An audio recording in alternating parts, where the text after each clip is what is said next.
Hello everybody, कैसे हैं आप सब लोग। मैं विनायक लर्निंग क्लासेस से पंकज सर आप सभी का स्वागत करता हूं बिल्कुल नए सेशन के अंदर। ये होने वाला है अपना लेक्चर नंबर 11 और चैप्टर नंबर चल रहा है अपना 3 और यूनिट चल रहा है जो अपना वो चल रहा है current electricity sorry current electricity unit number 2 चल रहा है। और कुछ इंपॉर्टेंट टॉपिक्स आज बहुत ही इंपॉर्टेंट टॉपिक होने वाला है जो एग्जाम में आपके लिए पूछा जाता है 4 मार्क्स के लिए बहुत ज्यादा इंपॉर्टेंट टॉपिक है जिसका नाम है principle of wheat stone bridge. Principle of wheat stone bridge पढ़ेंगे और ये आगे जाके जब अपन मीटर ब्रिज पढ़ेंगे तो वहां पे भी यूज आएगा इसका, प्रैक्टिकल्स में भी इसका यूज आता है। तो आप इसको ध्यान दीजिए, इस पे बिल्कुल गौर से ध्यान दीजिए। कितनी बार आता है एग्जाम में कि what is principle of wheat stone bridge, और इसको आप डिराइव कीजिए, इसके फॉर्मूले को क्या कर दीजिए डिराइव कीजिए। दोनों आज मैं आपको लेक्चर में बताने वाला हूं और ये 12th के लिए बहुत ज्यादा इंपॉर्टेंट है पेपर के पॉइंट ऑफ व्यू से। और इसको आप बिल्कुल ईच एंड एवरी पॉइंट ध्यान से समझिए क्योंकि आगे जाके ये आपकी यूज आने वाला है। इसमें जो यूज होगा वो किरचॉफ्स का सेकंड लॉ जरूर यूज होगा। तो किरचॉफ सेकंड लॉ अपन प्रीवियस लेक्चर में पढ़ चुके हैं। अगर प्रीवियस लेक्चर नहीं देखा है आपने तो प्रीवियस लेक्चर देख लीजिए और उसमें आपको किरचॉफ सेकंड लॉ बहुत ज्यादा हेल्प करेगा। तो अपन यहाँ पे टाइम वेस्ट नहीं करते हैं और आगे बढ़ते हैं। आगे बढ़ते हैं उससे पहले एक बात कहना चाहता हूँ कि कॉपी पेन लेके आ जाइए और अपन नोट करेंगे इसमें और नोट करते जाएंगे सारी की सारी चीजें अपनी कॉपी के अंदर। और चैनल सब्सक्राइब नहीं करा तो सब्सक्राइब कर लीजिए और लाइक भी कर दीजिए और अपने फ्रेंड्स में भी इसको शेयर कर दीजिए। तो अपन आज का सेशन स्टार्ट करते हैं। तो सेशन स्टार्ट करने से पहले मैं कुछ बात कहना चाहता हूँ कि ये principle of wheat stone bridge बहुत ज्यादा इंपॉर्टेंट है, ठीक है। तो अपन स्टार्ट करते हैं principle of wheat stone bridge. इसका जनरली जो यूज होता है, बेसिक एप्लीकेशन इसका यही होता है कि अगर आपको 3 रेजिस्टेंस अगर नोन है और एक अननोन रेजिस्टेंस है तो उसको फाइंड करने का काम आता है। तो ये व्हीट स्टोन एक साइंटिस्ट थे, इन्होंने ही क्या करा, इसको ढूंढा जिससे अपन अननोन रेजिस्टेंस फाइंड कर सकते हैं। तो सबसे पहले अपन लिखते हैं इसमें टॉपिक का नाम principle of wheat stone bridge. Principle of wheat stone bridge topic का नाम है principle of wheat stone bridge, ठीक है। तो इसके बारे में थोड़ा डिटेल में थोड़ा डिस्क्रिप्शन सब लिख लेते हैं, फिर मैं आपको एक और बार समझाऊंगा इसको कि क्या है इसका प्रिंसिपल और इसको अपन फॉर्मूला डेरिवेशन भी करेंगे इसका अपन। तो अपना लिखेंगे in the year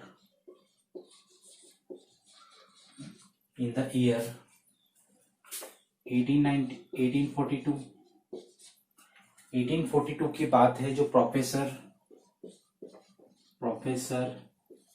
SC. Wheat stone,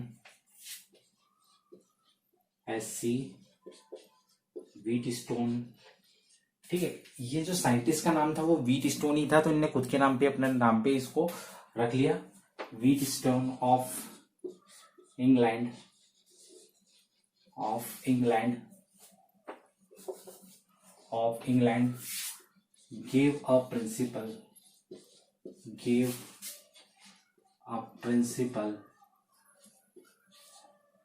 gave a principle to determine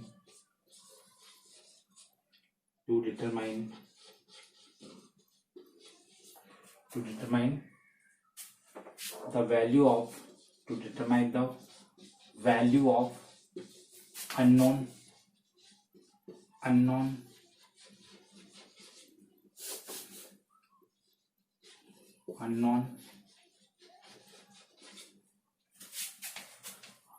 resistance, full stop. This is called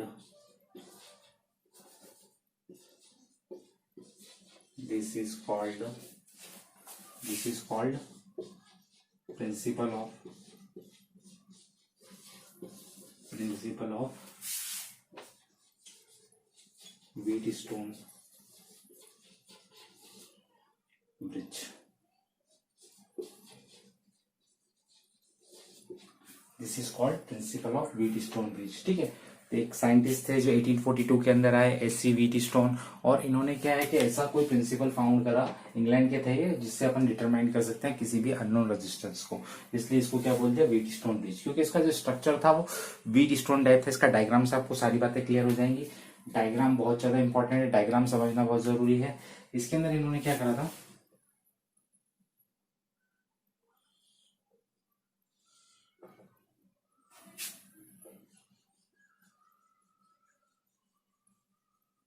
ये 4 रेजिस्टेंस लिए इन्होंने,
ये आपके 4 रेजिस्टेंस बन गए। बीच में आपका लगा हुआ है गैल्वेनोमीटर। गैल्वेनोमीटर का जो डिनोट करते हैं पर कैपिटल जी से डिनोट करते हैं। यहाँ पे की लगी हुई है,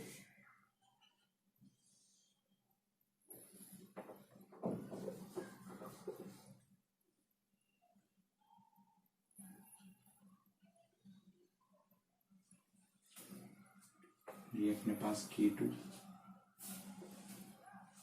यहाँ से जो करंट आ रहा है वो IG आ रहा है।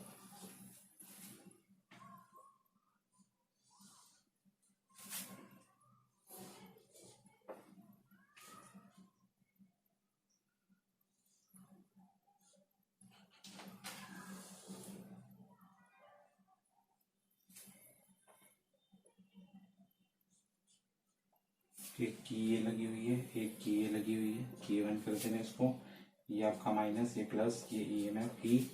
यहाँ से जो करंट पास होके जा रहा है वो I करंट पास होके जा रहा है। ये आपका A पॉइंट, ये B, ये C, ये D। ठीक है, ये आपका R, इसको नाम दे दिया मैंने। इस रेजिस्टेंस को P, इस पे Q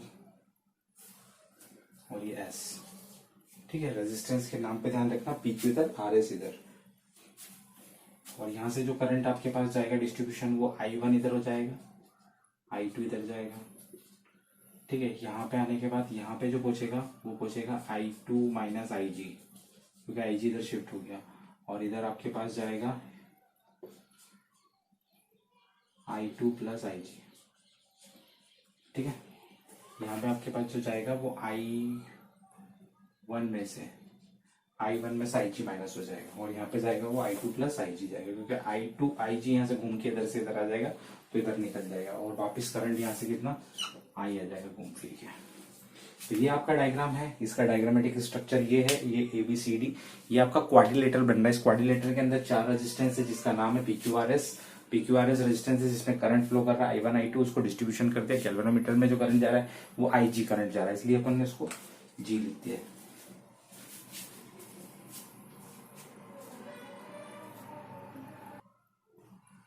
हाँ, आगे इस डायग्राम का अपन डिस्क्रिप्शन लिख लेते हैं। इसको मैं इधर ऐसे लाइनों में कर देता हूँ, लाइन के अंदर कर देता हूँ मैं इसको, ताकि आपको क्लियर हो सके सब बात।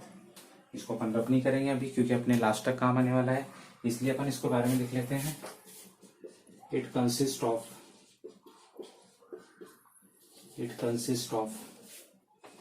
4 resistance, is consist of 4 resistance P, Q, R and S connected in the four arms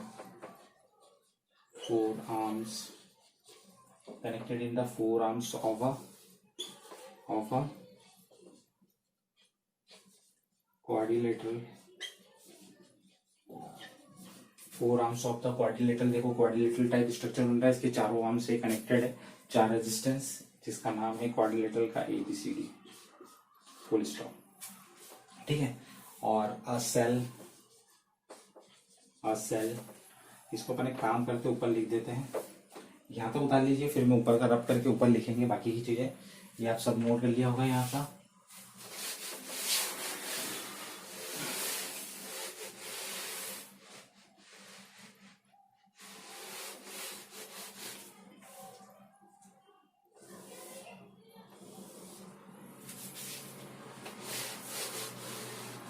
ठीक है, आगे लिख देते हैं अ सेल।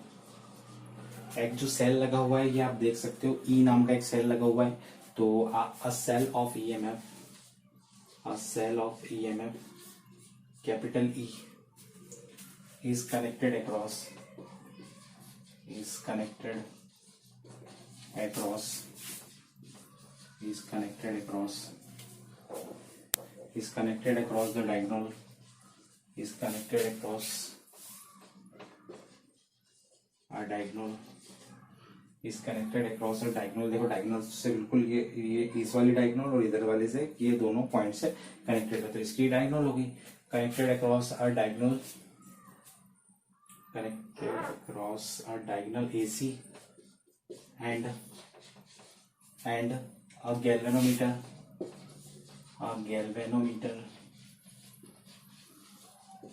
galvanometer GA लगा हुआ है। ठीक है, a galvanometer across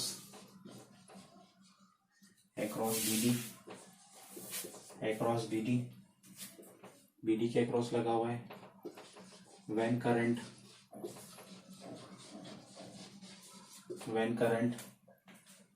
flows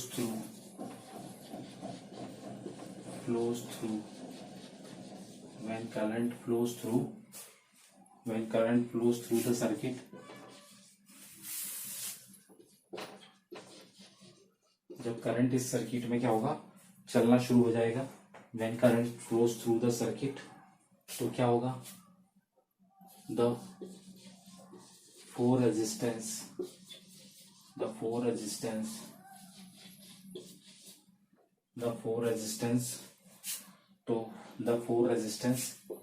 P, Q, R and S, P, Q, R and S are so adjusted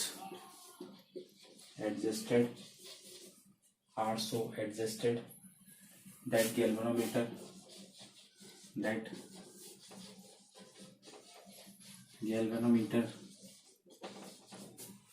are so adjusted that galvanometer does not show any deflection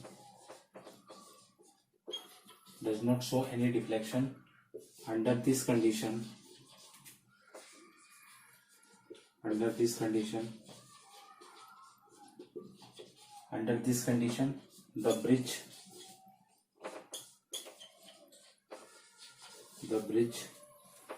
is said to be balanced. In this condition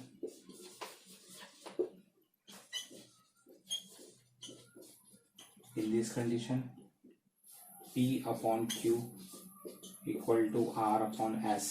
ठीक है, तो जब क्या होता है, ये चारों के चारों रेजिस्टेंस बिल्कुल ऐसे क्वाड्रिलेटर में जैसे कनेक्टेड रहते हैं, तो ऐसी कंडीशन के अंदर जो ये गैल्वेनोमीटर के अंदर कोई डिफ्लेक्शन नहीं होता, मतलब इसमें करंट जाता ही नहीं है एक तरीके से, तो IG ऐसी कंडीशन में 0 हो जाता है। तो ऐसी सिचुएशन में ये क्या हो जाता है, पूरा बैलेंस कंडीशन के अंदर हो जाता है। तो बैलेंस कंडीशन के अंदर जब ये हो जाता है तो अपने पास ये रिलेशन निकल के आता है जिसमें P upon Q equal to R upon S। तो इसमें से कोई भी अननोन रेजिस्टेंस अगर अपने पास होगा तो अपन उसको फाइंड कर सकते हैं। और इसके बाद एक लाइन और लिख देते हैं कि इसको ही क्या बोलते हैं, this is the principal of Wheatstone bridge. वो अपन लाइन ऊपर लिख देता हूं मैं, वो आप लिख दीजिए।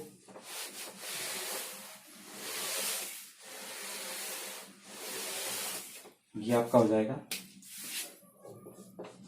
This is the principal of Wheatstone bridge, Wheatstone bridge, ठीक है। ये क्या है, व्हीटस्टोन ब्रिज का प्रिंसिपल है ये आपका मेन फॉर्मूला है जो आगे जाके भी काम आएगा आपके, और ये व्हीटस्टोन ब्रिज का प्रिंसिपल है। अब ये प्रिंसिपल तो हो गया, मगर अब इसका फॉर्मूला डेरिवेशन जरूर देखना। ये अपन ने डायग्राम का डिस्क्रिप्शन लिख लिया पूरा, आप इसको देख लीजिए ध्यान से। फॉर्मूला डेरिवेशन एग्जाम में आता है और ये 4 मार्क का क्वेश्चन है। तो अपना आगे है फॉर्मूला डेरिवेशन, ध्यान से समझना फॉर्मूला डेरिवेशन। अभी तक तो आप डिस्क्रिप्टिव चीजें पढ़ रहे थे, इसके लिए आपको किरचॉफ्स का सेकंड लॉ आपको आना चाहिए। इसको तो मैं रब कर रहा हूं। डायग्राम मैंने इसलिए नहीं मिटाया क्योंकि जो भी फॉर्मूला डेरिवेशन होगा वो किससे होगा, डायग्राम से होगा। तो डायग्राम अपन ले लेते हैं। यहाँ पे आप ध्यान दीजिए, एक की ये लगा हुआ है, K1 ये लगा हुआ है, K2 ये लगा हुआ है, तो 2 की का अपन यहाँ पे यूज कर रहे हैं। तो अपन लिख लेते हैं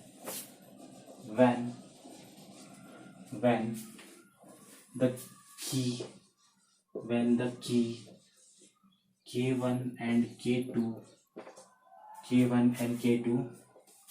are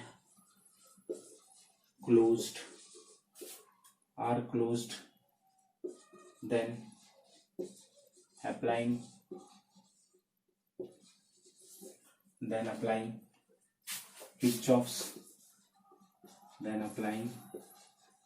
Kirchhoff's second law,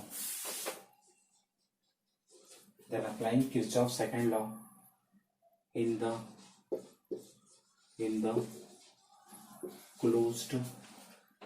the closed mesh, closed loop लिख लीजिए, मैश की जगह क्लोज्ड लूप। देखिए अब यहाँ पे किरचॉफ सेकंड लॉ जब अप्लाई कर रहे हैं अपन ने K1 और K2 को क्या कर दिया, अपन ने क्लोज कर दिया। तो ऐसी कंडीशन में अपने पास किरचॉफ सेकंड लॉ अप्लाई कर रहे हैं अपन इस लूप के ऊपर। लूप का नाम है आपके पास ए। अपन जो लूप ले रहे हैं वो ध्यान से देखना, इसमें 2 लूप बन रहे हैं, एक लूप ये बन रहा है, एक लूप ये बन रहा है। तो इस लूप के अंदर घूम फिर के यहाँ से आता कर रहा है। तो इस लूप का जो नाम है वो आपका नाम है ABDA। देखो जरा ABDA, मतलब इस वाले लूप के अंदर जो उसके अकॉर्डिंग जो कंडीशन आ जाएगी आपकी किरचॉफ लॉ के, वो अपन पढ़ चुके हैं। ये होता है summation of E equal to summation of IR, ये अपन ने पढ़ा था। E का तो कोई काम ही नहीं है, E तो बिल्कुल बाहर है, तो उससे तो कोई रिलेशन रखना ही नहीं है। अभी अपन को केवल अपन को IR के ऊपर फोकस करना है। तो यहां से जब ये गया तो देखो I1 करंट, इधर I2 करंट है, इधर से इधर जा रहा है, इधर IG करंट है, और इधर इसका रेजिस्टेंस अपने पास कैपिटल G से डिनोट कर रहा है, गैल्वेनोमीटर का। तो अपन इसको कैसे लिखेंगे, देखो इस लूप का ये आ जाएगा आपके पास I1। डायरेक्शन आप मैनेज कर लीजिए अपने अकॉर्डिंग, जो आप जो भी रखना चाहते हैं। तो मैं इसका डायरेक्शन इधर से इधर रख लेता हूँ, इसका भी इधर से इधर रख लेता हूँ। तो देखिए इसका डायरेक्शन इधर जा रहा है, इसका डायरेक्शन इधर आ रहा है। तो अपन इसको ऐसे लिख लेंगे माइनस का I1P, ठीक है। और फिर वापस से देखो इसका डायरेक्शन इधर है, इसका डायरेक्शन इधर से इधर है, तो इसको लिख लूंगा माइनस का IG कैपिटल G। इसका रेजिस्टेंस अपन इस कैपिटल G से बता रहे हैं, इसका रेजिस्टेंस अपन कैसे बता रहे हैं, कैपिटल G से बता रहे हैं, ठीक है। ये अपन ने डायरेक्शन एक मेंशन करना पड़ता है ना, वो आप आपके अकॉर्डिंग कर सकते हैं, ठीक है। आप इधर देना चाहे तो दोनों का लूप का इधर दे दीजिए कि एंटी क्लॉकवाइज देना चाहे एंटी क्लॉकवाइज, क्लॉकवाइज देना चाहे क्लॉकवाइज दे। और देखो ये इसका डायरेक्शन से मैच कर रहा है, तो ये आ जाएगा I2R इक्वल टू क्या रख दो 0, क्योंकि यहाँ पे कोई EMF है नहीं, ठीक है। अब यहाँ पे क्या बोल दीजिए, वेयर कैपिटल G जो है वो रेजिस्टेंस है किसका, गैल्वेनोमीटर, रेजिस्टेंस ऑफ गैल्वेनोमीटर, ठीक है। गैल्वेनोमीटर क्या है, रेजिस्टेंस है। तो ये अपने इक्वेशन बन गया है। अब यहाँ पे आपको ध्यान रखना है, इन दोनों को इक्वल टू के उस तरफ ले जाऊंगा तो ये अपने पास इस तरीके से आ जाएगा। तो आप इसको लिख लीजिए व्हेन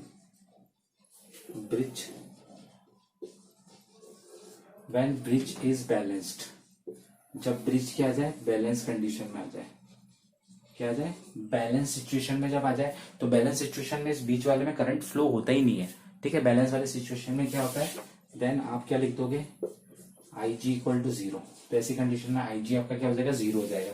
तो IG अगर 0 हो गया आपके पास, तो आप इसको बना दीजिए, यहाँ पे बना दीजिए इसको इक्वेशन 1, इसको इक्वेशन 1 बना दीजिए, और यहाँ पे आप IG 0 हो जाएगा। तो आप क्या लिख लोगे, ये पूरा 0 हो जाएगा, इसको हटा देते हैं। तो अपने पास इस तरीके से आ जाएगा माइनस का I1P minus 0 into G plus I2B R equal to 0। देखो ये इक्वल टू किस तरफ ले जाऊंगा तो इसको ऐसे लिख सकते हैं अपन I1P इक्वल टू I2R। ये अपने पास हो गया इक्वेशन नंबर 2। इसको ध्यान रखना है आपको, इक्वेशन नंबर 2 काम आएगी जहां पे भी आएगी। तो ये तो हो गया पहले लूप का मैथमेटिकल। ठीक है, इसमें क्लियर आपको दिख रहा है कि जी एक रेजिस्टेंस है और ये आपके किरचॉफ लॉ के अकॉर्डिंग, और ये IG इसमें क्या IP कितना हो जाएगा आपका 0, IG कितना हो जाएगा 0 हो जाएगा। क्यों? क्योंकि बैलेंस। आगे देखिए, आगे मैंने रब कर दिया है। आगे जो आपके पास इक्वेशन नंबर 2 आया था वो आपके पास इक्वेशन नंबर 2 ही आया था, I1P I2R आया था। अब इसके आगे जो अपन इस लूप के लिए तो अपना वर्क हो गया है। अब इस लूप के लिए जो वर्क करेंगे अपन वो क्या है, अप्लाइंग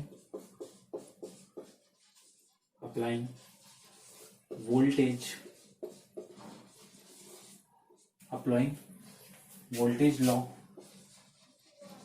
इन द लूप का नाम इस बार जो है वो आपका है BD या फिर BCDA B। ठीक है, तो लूप को बोल देते हैं BCD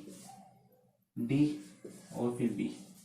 ठीक है, तो वी गेट वही किरचॉफ्स का लॉ जो है उसको एक और नाम से भी बोला जाता है जिसका नाम है वोल्टेज लॉ से भी बोला जाता है।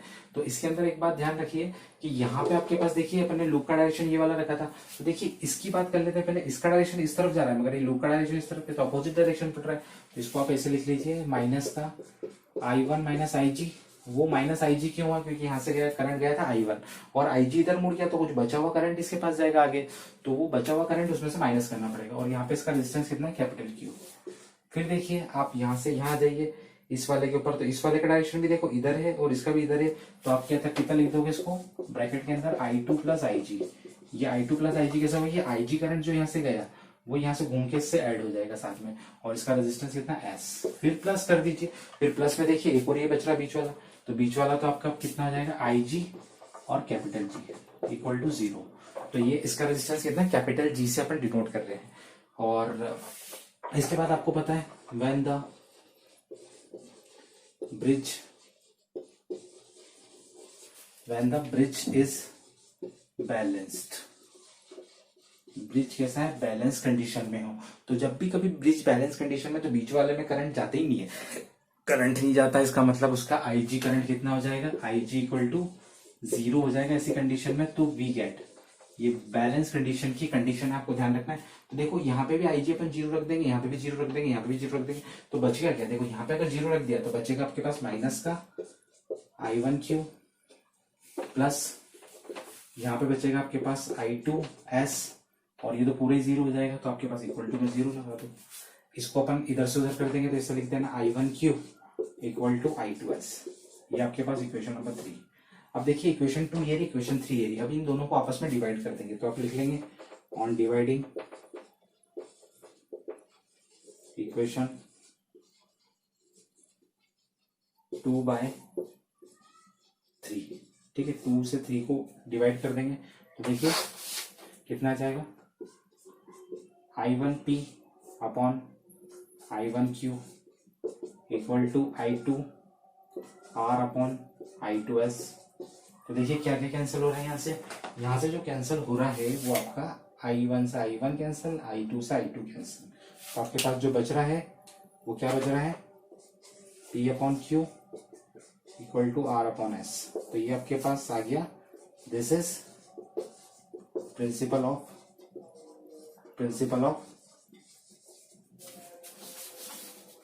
Wheatstone bridge. ठीक है, ये आपका यहाँ पे कंप्लीट होता है पूरा। This is the principal of Wheatstone bridge. इसमें अगर एक अननोन हो बाकी सब नोन हो तो आप आराम से इस चीज में इसमें अननोन रेजिस्टेंस को फाइंड कर सकते हैं। और चैनल सब्सक्राइब नहीं करा तो सब्सक्राइब कर दीजिए, लाइक भी कर दीजिए और अपने फ्रेंड्स में इसको शेयर कर दीजिए और नोट जरूर कीजिए। हर एक चीज को ध्यान से देखिए और मिलते हैं अगले लेक्चर में। तब के लिए पढ़ते रहिए, आगे बढ़ते रहिए, माता पिता का नाम रोशन करते रहिए। जय हिंद, जय भारत दोस्तों।